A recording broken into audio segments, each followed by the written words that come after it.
हर हर महादेव साथियों, आप सभी का मेरे चैनल लव यू जिंदगी में तहे दिल से स्वागत है। आप सुन रहे हैं कहानी तेरे संग 11 का सुपर स्पेशल शतक धमाका भाग। डीएनए टेस्ट की रिपोर्ट के नाम पर प्रणव को कुछ याद आया। तुरंत फोन निकालकर उसमें डॉक्टर साहब का नंबर खोजने लगा। तभी उनका मैसेज दिख गया। 2 दिन पहले ही रिपोर्ट आ चुकी थी। हे भगवान, काम के चक्कर में तो मैं भूल ही गया था। अब वो यहाँ से निकालकर सीधे डॉक्टर साहब से ही मिलने वाला था। चाय खत्म करने के बाद प्रणव जाने को तैयार हुआ तो मुस्कान उसके पास आयल। पापा, अब कब आओगे? जिस तरह से अपना हंसता मुस्कुराता हुआ चेहरा लटकाकर मुस्कान ने ये सवाल पूछा था कि उसके इस सवाल पर तो प्रणव का दिल मुट्ठी में बंद हो गया था। अभिलाष को भी बहुत अजीब सा लगा। सच में मुस्कान प्रणव से बहुत ज्यादा अटैच हो चुकी थी। वरना अभिलाष को तो दोनों माँ बेटी उसकी अजीबोगरीब हरकतों से परेशान होकर धक्के देकर कमरे से बाहर निकाल फेंकती थी। प्रणव की आंखें भर आई थी तो मुस्कान रोने को तैयार खड़ी थी। अभिलाष ने उसे अपनी गोद में उठा लिया और हवा में उछालते हुए बोला, अपनी मम्मी को बोलकर पहले इसे अपना पापा बना लो। उसके बाद पापा को यहाँ आने की जरूरत भी नहीं पड़ेगी। बल्कि पापा मुस्कान को उसकी मम्मी समेत अपने घर ले जाएंगे और मैं सुकून से रात में तुम लोगों के बेड पर सोऊंगा। अभिलाष लगातार हंस रहा था। मैं अपना बेड भी लेकर जाऊंगी वरना मेरा छोटा बेड तुम तोड़ दोगे। फिर मम्मी मुझ पर गुस्सा करेगी। मुस्कान चिल्लाई। मामा भांजी एक साथ खूब मस्ती करते थे। कल रात को मस्ती में अभिलाष मुस्कान के कमरे में उसके बेड पर चढ़कर कूद रहा था और साथ में मुस्कान को भी लिए हुए था। तब पलक ने अभिलाष को डांटा था कि बेड टूट जाएगा। अरे तेरी मम्मी क्या गुस्सा करेगी, और गुस्सा भी करेगी तो तेरे पापा पर। मेरा क्या? बोल दो अपने पापा से कि फर्नीचर का बिजनेस शुरू कर ली। अभिलाष ने अपनी एक आंख दबाते हुए प्रणव से कहा। हद है तेरा, इतना बड़ा हो गया है लेकिन अकल 2 पैसे की नहीं आई। बच्चे से ऐसी बात नहीं करते। प्रणव ने कुछ झूठा गुस्सा दिखाते हुए अभिलाष के हाथों से मुस्कान को ले लिया। जबकि अभिलाष के बातों से उसके भी होठों पर मुस्कुराहट आ गई थी। मामा क्या बोल रहे हैं? काहे का बिजनेस करने के लिए? मुस्कान ने पूछा। मामा तुम्हारे पागल हो गए हैं, उसकी बात पर ध्यान मत दो। ये तो मुझे पता है। मुस्कान सर हिलाते हुए बोली। है, अभिलाष ने अपनी आंखें बड़ी की। मम्मी भी बोलती है कि मामा का दिमाग काम नहीं करता। वो पागल है, उसकी बात पर ध्यान नहीं देना चाहिए। मुस्कान खड़े खड़े अभिलाष की इज्जत बढ़ा रही थी। बड़ी तो बड़ी, छोटी चुहिया भी शेरनी हो गई है। तुम दोनों माँ बेटी की तो चोटी बांधकर मैं पंखे में लटका दूंगा। गोल गोल घूमती रहना। सारा दिमाग हवा में। अभिलाष ने मुस्कान की बड़ी सी चोटी पकड़ते हुए कहा। आप ऐसा नहीं कर सकोगे। मुस्कान ने अपनी दोनों बाहें प्रणव के गले के आसपास लपेट लिए। अच्छा, अभिलाष उसकी तरफ बढ़ा। हाँ, क्योंकि पापा मुझे बचा लेंगे और तुम्हें ही पंखे में उल्टा टांग देंगे। प्रणव के कंधे में मुंह छुपाए हुए मुस्कान बोल रही थी। पापा से बेहतर कोई नहीं, उनके जैसा और कोई नहीं। पापा मेरे सुपर हीरो हैं। पापा के सिवा मेरा अपना कोई नहीं। हर मुश्किल से पापा मेरे मुझे बचा लेंगे, अपने मजबूत पनाह में मुझे छिपा लेंगे। यह मुस्कान नहीं बल्कि मुस्कान का अपने पापा के प्रति विश्वास बोल रहा था। प्रणव का दिल उसकी इस बात पर भर उठा था। है ना पापा? अपनी बात को कंफर्म करने के लिए मुस्कान ने प्रणव से पूछा। कभी डर सताए तो मुझे बुला लेना, पापा हूँ तुम्हारा, हमेशा साथ दूंगा। कहना बस साथ चाहिए, देखना तुम्हारी हर मुश्किल हल कर दूंगा। अपनी मजबूत पनाहों में तुम्हें छुपा लूंगा, हर एक मुश्किल से तुम्हें बचा लूंगा। इसमें भी कोई शक है बेटा? पापा तुम्हारे रास्ते में आए हर एक मुश्किल को उखाड़ फेंकेंगे। तुम्हारे मामा को तो मैं कान पड़कर सीधा कर दूंगा। एक हाथ से मुस्कान को संभालते हुए प्रणव ने दूसरा हाथ अभिलाष की तरफ मारने के लिए उठाया। अरे बाप रे, मैं तो डर गया। अभिलाष ने दांत दिखाते हुए हाथ जोड़ दिए। रहने दीजिए छोटी माता, एक तो आपकी वो बड़ी माता ही हर वक्त मेरी खटिया खड़ी करने के चक्कर में लगी रहती है। उसके पिताश्री तो सीधे राजपूत हाउस से बाहर में मुझे मेरे सामान सहित बाहर फेंकने को तैयार रहते हैं, और अगर तुम दोनों बाप बेटी मिल जाओगे तो तब मेरा क्या होगा? उद्धरण चिन्ह। वही होगा जो मंजूरे मुस्कान होगा। प्रणव ने मुस्कान को प्यार करते हुए कहा। देख लो, मुस्कान एटीट्यूड में आंखें चमकाते हुए बोली। जरा देखो तो इसे, कितनी जल्दी पार्टी चेंज कर ली। अब जरा अपनी माताश्री को भी अपनी पार्टी में बुला लो। अभिलाष ने हंसते हुए मुस्कान के सर पर हाथ रख दिया।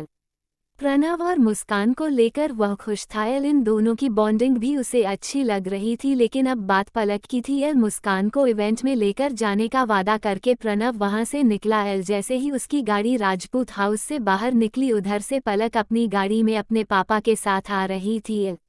ये प्रणव है ना? ये यहाँ किस लिए आया था? अभिनव जी ने इसे पहचान लिया था। लग रहा है कि मुस्कान से मिलने आया था। खुद सवाल करके अभिनव जी ने खुद उसका जवाब दे दिया। तो यहाँ पर यह मीटिंग हो रही थी। पलक आंखें छोटी हो गई थी। ऑफिस से में पलक से यह बहाना बनाकर प्रणव अभिलाष के साथ निकाला था कि उसे एक विदेशी क्लाइंट को एयरपोर्ट से रिसीव करना है।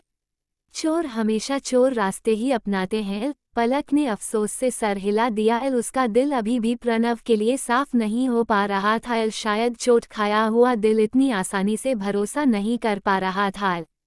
पर प्रणव के पास तो अभी अपनी बेगुनाही साबित करने का कोई सबूत भी नहीं था।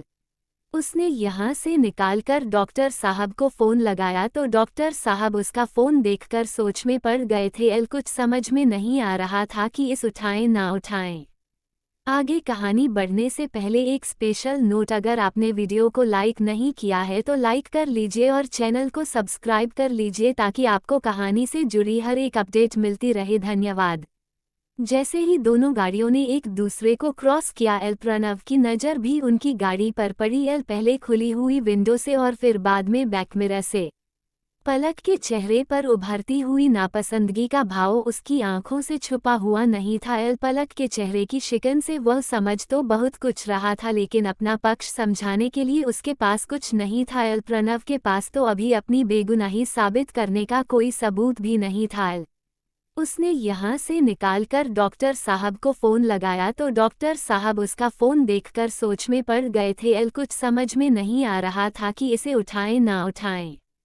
प्रथम जी ने कहा था कि वह खुद प्रणव से इस मैटर पर बात करेंगे। क्या पता प्रथम जी ने इस पर बात की हो और प्रणव गुस्से में उनका फ़ोन कर रहा हो, या फिर प्रथम जी इस मैटर पर बात ही ना कर पाए हो और प्रणव रिपोर्ट लेने के लिए उनके पास फ़ोन कर रहा हो।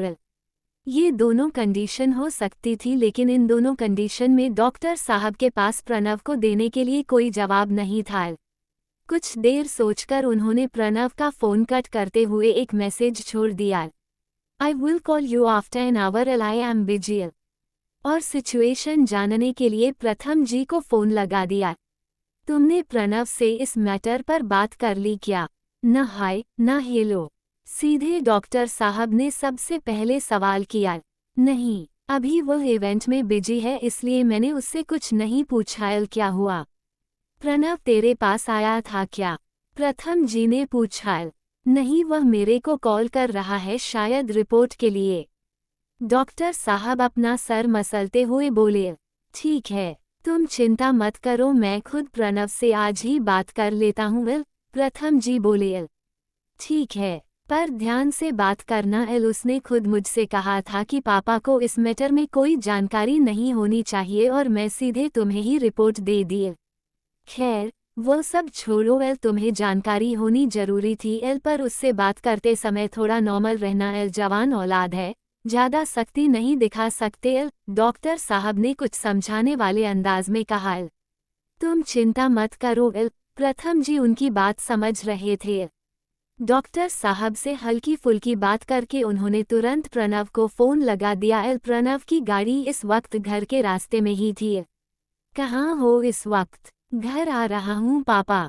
ठीक है, जल्दी आओ, मुझे तुमसे कुछ बात करनी है। प्रथम जी बोले। ओके।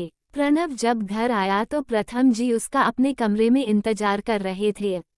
क्या हुआ पापा? वही तो मैं भी तुमसे जानना चाहता हूँ कि क्या हुआ है, प्रथम जी ने पूछा। कुछ भी तो नहीं, प्रणव ने इधर उधर देखते हुए कहा। सब कुछ ठीक ठाक जा रहा है, इवेंट की सारी तैयारी भी हो चुकी है। तो फिर इतने परेशान क्यों हो? प्रथम जी ने प्रणव के चेहरे पर नजर जमाते हुए कहा।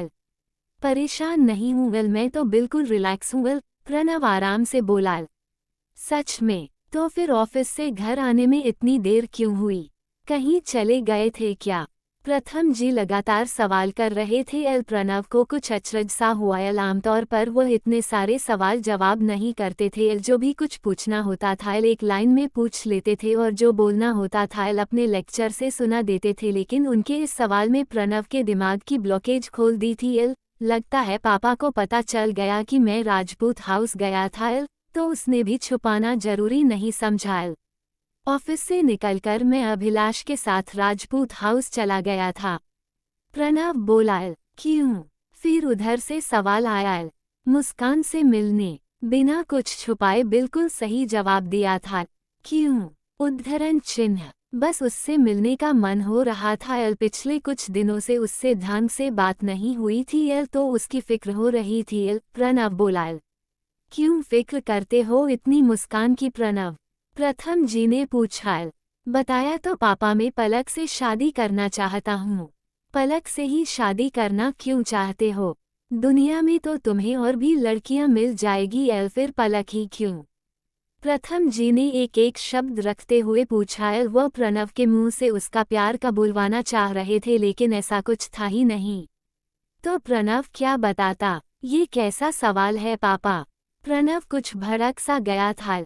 जो पूछा गया है उसका जवाब दो। तुम पलक से ही क्यों शादी करना चाहते हो और मुस्कान को ही क्यों अपनाना चाहते हो? जबकि तुम्हारे लिए तुम आज कहो तो अभी लड़कियों की लंबी लाइन लग सकती है। फिर एक शादीशुदा एक बेटी की माँ में तुम्हारा इतना इंटरेस्ट क्यों है? प्रथम जी ने पूछा। अभिनव अंकल ने कुछ कहा है क्या? प्रणव का दिमाग दूसरे दिशा में दौड़ गया था। राजपूत हाउस से निकलते वक्त अभिनव जी की गाड़ी देखी थी, और दूसरे में इस वक्त अभिनव जी की नज़रें भी उसे कुछ अलग बदली बदली सी महसूस हो रही थी। और अभी अभी अभिलाष से वह ये बात कह कर भी आया था कि वह पलक से शादी करना चाहता है। कहीं अभिलाष ने घर में ये बम तो नहीं फोड़ दिया? यही तो मुझे सबसे बड़ा दुख है कि मुझे किसी ने कुछ कहा ही नहीं। मुझे किसी ने कुछ बताना जरूरी समझा ही नहीं। और सबसे तो ज्यादा दुख मुझे इस बात का है कि मेरे खुद के बेटे ने मुझे कुछ भी बताना जरूरी नहीं समझा है। प्रथम जी बोले। उनके चेहरे पर दुख और अफसोस की लकीरें साफ साफ दिखाई पड़ रही थी। ऐसा नहीं है पापा, मैंने तो सबसे पहले आकर आप लोगों से ही बताया है कि मैं पलक से शादी करना चाहता हूं, और आप लोग उसे दिन तैयार भी थे। फिर क्या बात हो गई? प्रणव समझ नहीं पा रहा था।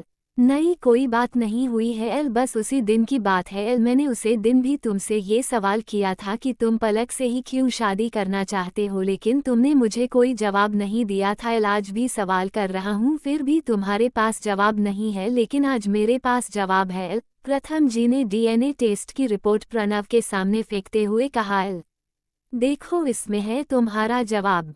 अब क्या जवाब देगा प्रणव, जानने के लिए बने रहे अगले भाग तक। तब तक के लिए वीडियो को लाइक और चैनल को सब्सक्राइब करना मत भूलिएगा। खुश रहिए, स्वस्थ रहिए, मस्त रहिए और यही YouTube पर मिलते रहिए। मिलते हैं अगले भाग के साथ। हर हर महादेव।